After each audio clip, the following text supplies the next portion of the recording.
Here are 7 tips to be more productive. Number 1, use a time and/or task management system. Now, you could use a time management system like a calendar, and you can use a task management system like Todoist or Things or OmniFocus or something, or Notion or something like that. But use a system. I'm not going to go into the specifics of the system here, but using some system is always going to be better than not using any system.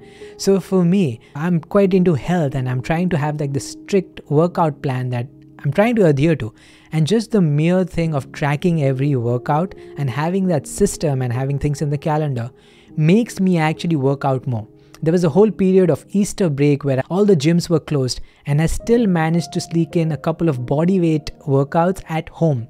There's absolutely no way I would have done that if I did not have any system, any time management or task management tool at hand. So no matter what you do, have a system. Number 2, learn to deep work. We are all inundated with tasks, we are inundated with a lot of things competing for our attention. Social media is at an all-time rise, and they're just getting better and better and better to hook us. What is the solution to that? How do we create deep and meaningful pieces of work? How do we create literature that are like multiple pages and hours long? How do we engage with long form, deep content? And how do we create such things? Well, the answer to that is deep work. Whether you're an academic, a student, or anything, if you want to do anything meaningful in life, chances are it's going to take time and effort. So what deep work is comes from this book by Cal Newport called Deep Work. It's this philosophy that you're going to block out certain chunks of time where you're not going to do anything else but focus at the task at hand. Well, the deep philosophy is simply that depth is better than just splattering yourself all over the place. But when you combine that with techniques like blocking off time for deep work, and when I know that, look, this is the time where I'm focusing on my PhD, this is the time when I'm focusing on my work, this is the time when I'm focusing on my health, and I'm deeply engaged with that, it might just be a few hours a day, but I find my productivity just skyrockets. So have a relationship with deep work. Number 3, embrace discomfort. To be productive and to create anything that is meaningful, you have to go through phases where it's going to be challenging, where it's going to be painful. And if your relationship with pain is that the moment you encounter it, you just run the other way, then chances are that you're not going to create anything that is meaningful, anything that's long-term, and anything that's depth-oriented. So, create a relationship with pain. If pain arises, if you're bored, if you're procrastinating, whatever is the form of pain that arises, know that this is normal and in fact might be an indication that you are on the way to being more productive. Now, solving difficult problems for my PhD, coding up tasks and analyzing data has plenty. It's quite fun, don't get me wrong at all, but it also has its hiccups and it has its periods of discomforts.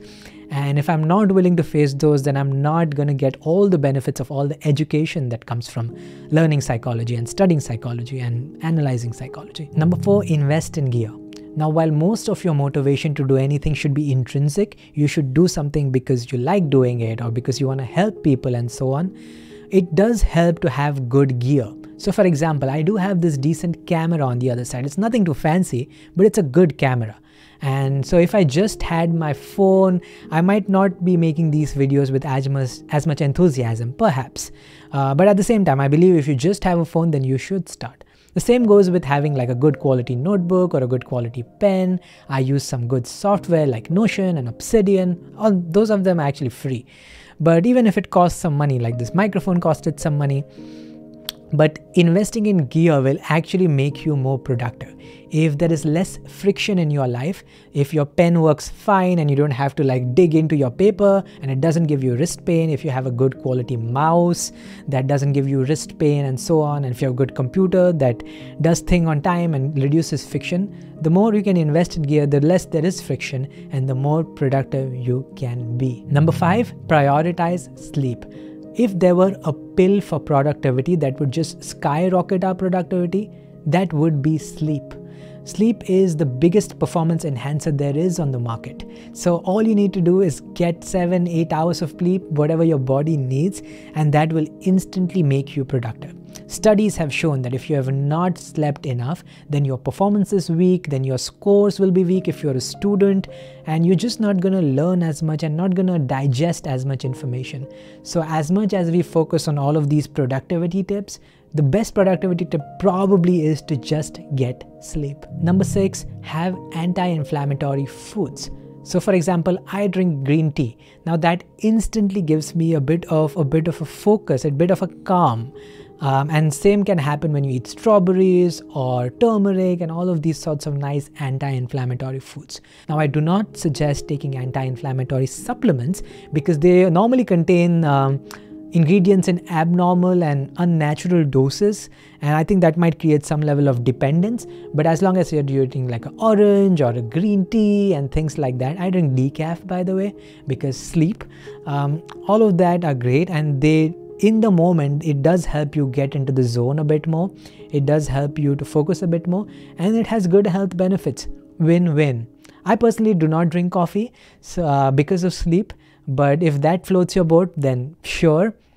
Also eat a lot of olive oil and try to eat more vegetables and fruits in my diet rather than sugar, although I am guilty of indulging every now and then. But so to whatever extent I can, I do. And anti-inflammatory foods do help my productivity. And the final tip is to do more cardio, which is to run, to walk, to jump, to cycle, to dance. Cardio releases endorphins in your brain, and as a result of those endorphins, you're going to feel good and you're going to be able to focus a bit more. I notice that when I'm doing weight training, while I do feel good, I think the cardio part is where I truly feel good and truly feel like I want to work more, and it just gives you that sort of extra energy, probably coming from endorphins, which helps you focus more and be more productive. So you may have noticed that half of my tips were actually about productivity tools and methods and systems and so on, but the other half was just simply good health. So this is how I think productivity boils down to. A part of it should be about techniques and systems and organizing and building a second brains and so on. And then the other half should actually be health. And this is what I think most productivity experts don't focus as much on. Because I think if you're healthy and if you have energy and if you feel vigor in your life, then you're bound to be productive. And then even if you have a very bad calendar management system and a very bad task management system, you will do just fine because internally you're healthy, you're energetic, and you're vibrant. So take care of your health, my friends.